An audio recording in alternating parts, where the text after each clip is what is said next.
Hello everyone, welcome to the Disha Academy. അങ്ങനെ റെയിൽവേയുടെ ഭാഗത്തുനിന്ന് ഒരു പുതിയൊരു അപ്ഡേറ്റ് കിട്ടിയതുകൊണ്ട് അത് അറിയിക്കാനാണ് ഈ ഒരു വീഡിയോ ചെയ്യുന്നത്.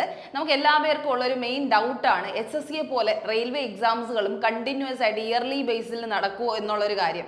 അപ്പോൾ ഇതുവരെയും എന്താണ് ഒരു 5 വർഷത്തിന്റെ ഗ്യാപ്പിലൊക്കെയാണ് റെയിൽവേ എക്സാംസുകൾ നടത്തിക്കൊണ്ടിരുന്നത്. അപ്പോൾ കഴിഞ്ഞ വർഷം എക്സാംസുകൾ വിളിച്ചപ്പോൾ തന്നെ അവർ നോട്ടിഫിക്കേഷനിൽ പറയുന്നുണ്ടായിരുന്നു ഇനി ആനുവലി റെയിൽവേ എക്സാംസുകൾ നടത്തും എന്നുള്ളൊരു ഉറപ്പ് നമുക്ക് അവർ തന്നിട്ടുണ്ടായിരുന്നു. പക്ഷെ അതിനൊരു മാറ്റം എന്നുള്ള രീതിയിൽ തന്നെ അവരിപ്പോൾ എന്ത് ചെയ്തിട്ടുണ്ട്, RRB-ALP നമ്മുടെ ലോക്കോ പൈലറ്റിന്റെ പുതിയ 2025-26 കലണ്ടർ പ്രകാരം അവരെന്ത് ചെയ്തിട്ടുണ്ട്, എക്സാം വിളിച്ചിട്ടുണ്ട് എന്നുള്ളൊരു കാര്യമാണ്. അതായത് അതിന്റെ സോൺ വൈസ് വാക്കൻസീസ് അവർ ലിസ്റ്റ് ചെയ്തിട്ടുണ്ട്. അപ്പൊ അങ്ങനെ ഒരു ലിസ്റ്റിംഗ് ചെയ്യണമെങ്കിൽ ഉടനെ തന്നെ ഒരു നോട്ടിഫിക്കേഷൻ അവർ റിലീസ് ചെയ്യും എന്നുള്ള ഒരു അർത്ഥത്തിലാണ് അവർ എന്ത് ചെയ്തിരിക്കുന്നത്, സോൺ വൈസ് വാക്കൻസി അവർ പബ്ലിഷ് ചെയ്തിരിക്കുന്നത് എന്നുള്ളൊരു കാര്യം കൃത്യമായി മനസ്സിലാക്കിക്കൊള്ളുക. അപ്പൊ ആ ഒരു അപ്ഡേറ്റ് നിങ്ങളെ അറിയിക്കാൻ വേണ്ടിയിട്ടാണ് ഞാൻ ഈ ഒരു വീഡിയോ ചെയ്യുന്നത്. RRB-ALPയുടെ 2025-2026 നോട്ടിഫിക്കേഷൻ ആണ് റിലീസ് ആയിട്ടുള്ളത് എന്നുള്ളൊരു കാര്യമാണ്. നോട്ടിഫിക്കേഷൻ എന്ന് പറഞ്ഞാൽ ഒഫീഷ്യൽ നോട്ടിഫിക്കേഷൻ അല്ല, സോൺ വൈസ് ഡീറ്റെയിൽസ് അടങ്ങിയിട്ടുള്ള ഒരു ഷോർട്ട് നോട്ടീസ് ആണ് വന്നിട്ടുള്ളത് കേട്ടോ. ആ ഒരു കാര്യം മനസ്സിലാക്കിക്കോളുക. മാത്രമല്ല നിങ്ങൾക്ക് എല്ലാവർക്കും അറിയുന്ന പോലെ തന്നെ ALPയുടെ ടയർ 2 എക്സാം വീണ്ടും റീഷെഡ്യൂളിംഗ് ചെയ്ത ഒരു സംഭവമൊക്കെ നടന്നുകൊണ്ടിരിക്കുകയാണ്. നിങ്ങൾക്കറിയാം ALP ടയർ 1 കഴിഞ്ഞു, ടയർ 2ലേക്കുള്ള മാർച്ച് 19-20 ദിവസങ്ങളിലായിരുന്നു നടത്താനിരുന്നത്. അത് പക്ഷെ എന്ത് ചെയ്തു, എക്സാം ക്യാൻസൽ ആയ കാര്യങ്ങളെല്ലാം നിങ്ങൾക്ക് അറിയുന്ന കാര്യമാണ്. അപ്പോൾ ആ ഒരു ക്യാൻസലിങ്ങിന്റെ ഇടയിലൂടെയാണ് ഇങ്ങനെ ഒരു സോൺ വൈസ് വേക്കൻസി അവർ എന്ത് ചെയ്തിരിക്കുന്നത്, അറിയിച്ചിരിക്കുന്നത്. അപ്പോൾ അത് എന്താണ് റെയിൽവേ ഉദ്ദേശിക്കുന്നതെന്ന് നമുക്ക് കൃത്യമായിട്ട് പറയാൻ കഴിയില്ല.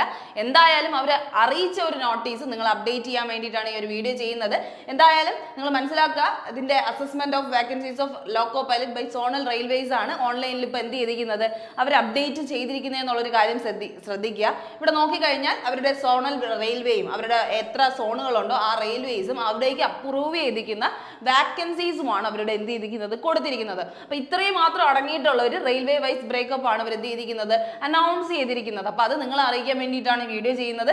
കൃത്യമായി പറയുകയാണെങ്കിൽ ഏറ്റവും കൂടുതൽ വാക്കൻസീസ് ഇപ്പോൾ റിപ്പോർട്ട് ചെയ്തിരിക്കുന്നത് ഈസ്റ്റ് കോസ്റ്റ് റെയിൽവേയിൽ 1461 വാക്കൻസീസ് ആണ് ALPക്ക് വേണ്ടിയായിട്ട് റിലീസ് ചെയ്തിരിക്കുന്നത്. അതുപോലെ തന്നെ നമ്മുടെ സദേൺ റെയിൽവേ നോക്കുകയാണെങ്കിൽ സദേണിലേക്ക് 510 വാക്കൻസീസ് ആണ്.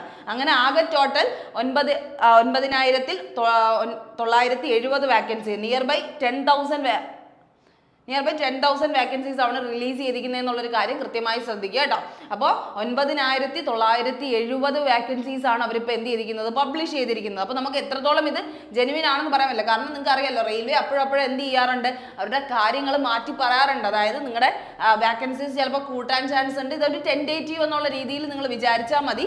എന്തായാലും ഒരു 10,000 നിയർബൈ ഉള്ള വാക്കൻസി അവർ റിപ്പോർട്ട് ചെയ്തിട്ടുള്ള ഒരു റെയിൽവേ സോണൽ വാക്കൻസിയാണ് അവരിപ്പോൾ റിലീസ് ചെയ്തിരിക്കുന്നത്. എന്തായാലും ഇതിന്റെ എത്രത്തോളം അവർ ശരിയാക്കും അല്ലെങ്കിൽ എപ്പോഴാണ് ഇതിന്റെ നോട്ടിഫിക്കേഷൻ വരുന്നതെന്നുള്ളൊരു കാര്യവും നമുക്കറിയില്ല. എന്തായാലും ടയർ 2 കഴിയണം അല്ലെ, ALPയുടെ ടയർ 2 അവർ കഴിഞ്ഞിട്ടേ ഇതിന്റെയൊക്കെ സ്റ്റാർട്ടിങ് വരുള്ളൂ. എന്തായാലും ഇങ്ങനെ ഒരു സംഭവം ഉടനെ ഉണ്ട് എന്നുള്ളൊരു കാര്യം നിങ്ങളെ അറിയിക്കാൻ വേണ്ടിയായിരിക്കും അവർ എന്തായാലും ഈ ഒരു അപ്ഡേറ്റ് തന്നിട്ടുള്ളത്. അപ്പോൾ നമ്മുടെ ചെന്നൈ സോണൊക്കെ ഉൾപ്പെടുന്ന സദേൺ റെയിൽവേക്ക് തന്നിരിക്കുന്ന വാക്കൻസി 510 ആണ്. ഓക്കെ, 510 വാക്കൻസീസ് ആണ് തന്നിട്ടുള്ളത്. അതുപോലെ സൗത്ത് സെൻട്രൽ റെയിൽവേയിലേക്ക് 989 വാക്കൻസീസ് തന്നിട്ടുണ്ട്.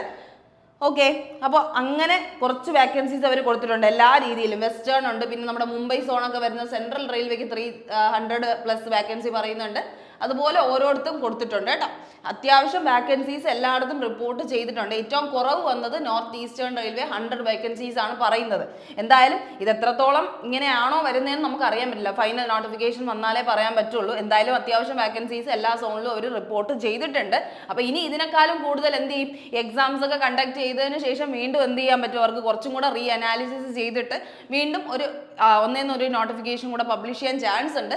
എന്തായാലും ഈ ഒരു നോട്ടിഫിക്കേഷൻ ഇപ്പോൾ ചെയ്തതിന്റെ മെയിൻ കാര്യം എന്ന് പറഞ്ഞു കഴിഞ്ഞാൽ അവർ ഈ അപ്ഡേറ്റ് അറിയിക്കുന്നത് ഉടനെ എന്തായാലും ALP എക്സാം, അവരുടെ റെയിൽവേയുടെ തന്നെ ഫസ്റ്റ് എക്സാമിനേഷൻ ആണ് ALP എന്ന് പറയുന്നത്, ലോക്കോ പൈലറ്റ് എക്സാമിനേഷൻ എന്ന് പറയുന്നത്. അപ്പോൾ ആ ഒരു സ്റ്റേജിലേക്ക് നിങ്ങൾക്ക് എൻട്രി ചെയ്യാനുള്ള ഒരു അവസരമാണ് അവരിപ്പോൾ ഈ ഒരു വർഷവും ഒരുക്കുന്നത് എന്നുള്ളൊരു കാര്യമാണ് മനസ്സിലാക്കേണ്ടത്. 18 to 30 ഇയേഴ്സ് വരെ ഉള്ളവർക്കാണ് അപ്ലൈ ചെയ്യാനായിട്ട് പറ്റുന്നത്. കഴിഞ്ഞ വർഷം നമുക്ക് കോവിഡ് റിലാക്സേഷൻ ഉള്ളതുകൊണ്ട് 33 വരെ ഉള്ളവർക്കൊക്കെ അപ്ലൈ ചെയ്യാൻ പറ്റി. ഈ വർഷം എങ്ങനെയാണെന്ന് പറയാൻ പറ്റില്ല. പിന്നെ നമ്മുടെ ITI ഡിപ്ലോമ പഠിച്ചവർക്കാണ് ഇതിലേക്ക് അപ്ലൈ ചെയ്യാൻ പറ്റുന്നത്. എന്തായാലും നോട്ടിഫിക്കേഷൻ ഉടനെ തന്നെ വരും. ഏകദേശം ഒരു ജൂൺ ജൂലൈ കഴിയുമ്പോൾ എങ്കിലും വരും എന്നുള്ളൊരു ഉറപ്പാണ് അവർ എന്ത് ചെയ്യുന്നത്, ഈ ഒരു ഡേറ്റ പബ്ലിഷിങ്ങിലൂടെ അവർ ഉദ്ദേശിക്കുന്നത്. അപ്പോൾ അതിനായിട്ട് നിങ്ങൾ എന്ത് ചെയ്യുക, വെയിറ്റ് ചെയ്തിരിക്കുക. ALP Tier 2-ന്റെ റീഷെഡ്യൂളിങ്ങും ഉടനെ അവരെ അറിയിക്കുന്നതായിരിക്കും. എന്തായാലും അവരുടെ ഭാഗത്ത് നിന്ന് ചെറിയ ചെറിയ മൂവ്മെന്റ്സ് അവർ ഉണ്ടാക്കുന്നുണ്ട് എന്നുള്ളതിൻ്റെ അർത്ഥമാണ് ഇതിലൂടെ അവർ എന്ത് ചെയ്യുന്നത്, മനസ്സിലാക്കി വെക്കാൻ ശ്രമിക്കുന്നത്. അപ്പോൾ എന്തായാലും ഇതിനൊക്കെ വേണ്ടി വെയിറ്റ് ചെയ്തിരിക്കുക. എല്ലാവർക്കും നല്ലൊരു ദിവസം ആശംസിക്കുന്നു. Thank you. ഇതിൻ്റെ കാര്യം നമ്മൾ എന്ത് ചെയ്യാം, ഇതിന് വന്നിട്ടുള്ള അപ്ഡേറ്റ് നമ്മുടെ ടെലഗ്രാം ചാനലിലോ അല്ലെങ്കിൽ നമ്മുടെ കമൻറ്റ് സെക്ഷനിലോ പിൻ ചെയ്തേക്കുക. അതിൽ കയറി ഒന്ന് ഡീറ്റെയിൽ ആയിട്ട് ചെക്ക് ചെയ്ത് നോക്കുക. അപ്പോൾ all the best. Thank you.